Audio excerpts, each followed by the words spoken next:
gumawa tayo ng financial transparency systems. Ikaw lang ba ang only one na talagang nakakaalam sa mga numbers ng iyong business? Yung sales, yung gastos, at yung kita, nasa isip mo lang ba or naka-record sa notebook? Let me tell you about Jenna, who runs a small laundry shop. Ang problema ni Jenna was that siya lang ang nakakaalam kung yung negosyo niya was making money or losing money. Siya yung humahawak ng lahat ng cash at siya rin yung nagtatrack ng lahat ng expenses. Kaso, dito lang sa loob ng kanyang utak. So yung staff niya focus on washing, folding, and handling customers. Hindi nila alam kung ano yung bigger picture. So one time, Jenna got dengue and kailangan niyang ma-hospitalize. So nakiusap siya sa kanyang kapatid to help oversee the shop. Kaya lang, yung kapatid niya had no experience managing money. Hindi niya alam kung magkano yung dapat gastusin sa supplies. Hindi rin niya alam kung yung mga bills ay dapat na bang bayaran or magkano ba ang maiwan na pera at the end of the day.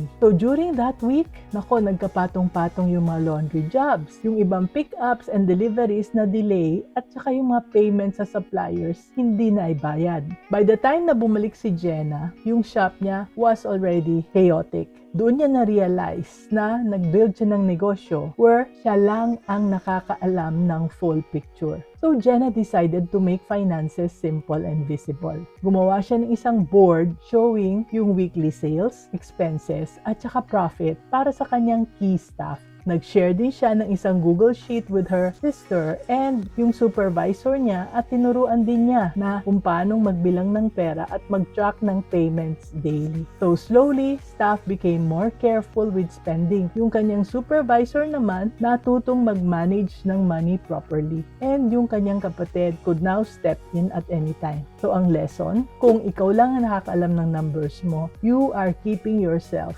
trapped. Anak, train the right person na mag-handle ng iyong cash. Kaya, let's be business-minded, Pinoy.